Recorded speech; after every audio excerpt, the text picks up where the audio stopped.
اعوذ باللہ من الشیطان الرجیم بسم اللہ الرحمن الرحیم۔ سورہ مائدہ آیات نمبر 41 تا 43 میں منافقین اور یہود کا کردار کہ وہ رسول اللہ صلی اللہ علیہ وآلہ وسلم کے فیصلوں سے گریزاں تھے۔ اس گریز کے پس پردہ محرکات کا ذکر، رسول اللہ صلی اللہ علیہ وآلہ وسلم کو ہر حالت میں قانون عدل کے مطابق فیصلے کرنے کی ہدایت۔ اعوذ باللہ من الشیطان الرجیم یا ایہا الرسول لا يحزنك الذین یسارعون فی الكفر من الذین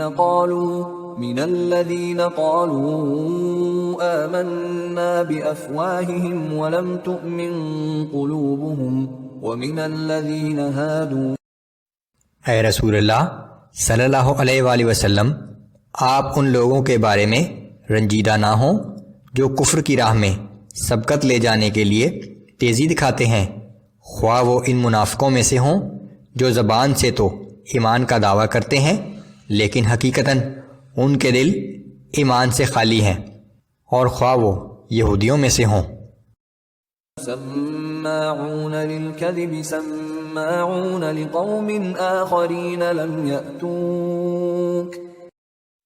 یہ جھوٹی باتیں بنانے کے لیے آپ کو سنتے ہیں، دراصل آپ کو سننے کا مقصد ان لوگوں کے لیے جاسوسی کرنا ہے جو خود آپ کے پاس نہیں آتے۔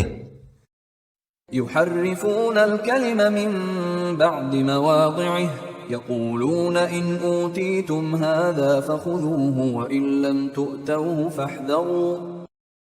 یہ لوگ کلام کو اس کا موقع و محل معین ہونے کے باوجود اس کے محل سے ہٹا دیتے ہیں، اور یہ بھی کہتے ہیں کہ اگر تمہیں یہ حکم ملے تو اسے قبول کر لینا، اور اگر یہ حکم نہ ملے تو اسے قبول نہ کرنا اور بچ نکلنا۔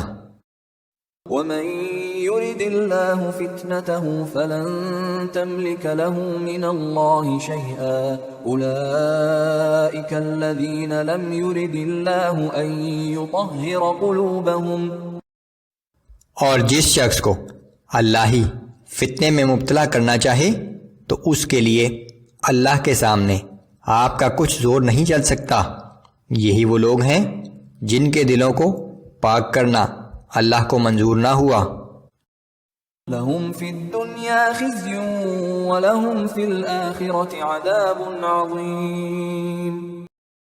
دنیا میں ان لوگوں کے لیے بڑی رسوائی ہے اور ان کے لیے آخرت میں بڑا عذاب ہے۔ سَمَّاعُونَ لِلْكَذِبِ أَكَّالُونَ لِلسُّحْتِ۔ یہ لوگ جھوٹی باتیں بنانے کے لیے جاسوسی کرتے ہیں اور حرام مال کھانے کے عادی ہیں۔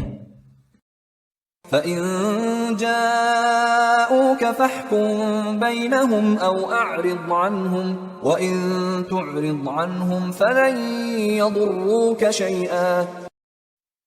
پس اگر یہ لوگ آپ کے پاس آئیں تو آپ کو اختیار ہے کہ ان کے درمیان فیصلہ کر دیجئے یا ان سے گریز کریں، اور اگر آپ ان سے انکار کر دیں گے تب بھی یہ آپ کو ہرگز کوئی نقصان نہیں پہنچا سکیں گے۔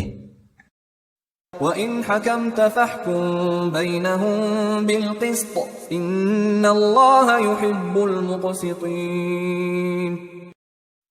اور اگر آپ فیصلہ کریں تو ان کے مابین انصاف کے ساتھ فیصلہ کیجیے، بے شک اللہ تعالیٰ انصاف کرنے والوں کو پسند فرماتا ہے۔ وَكَيْفَ يُحَكِّمُونَكَ وَعِندَهُمُ التَّوْرَاةُ فِيهَا حُكْمُ اللَّهِ ثُمَّ يَتَوَلَّوْنَ مِن بَعْدِ ذَلِكَ وَمَا أُولَئِكَ بِالْمُؤْمِنِينَ۔ اور یہ لوگ آپ سے کیوں فیصلہ کرانا چاہتے ہیں حالانکہ ان کے پاس تورات ہے جس میں اللہ کا لکھا ہوا حکم موجود ہے، پھر یہ اس کے بعد بھی اس سے روگردانی کرتے ہیں۔ اصل بات یہ ہے کہ یہ لوگ ایمان ہی نہیں رکھتے۔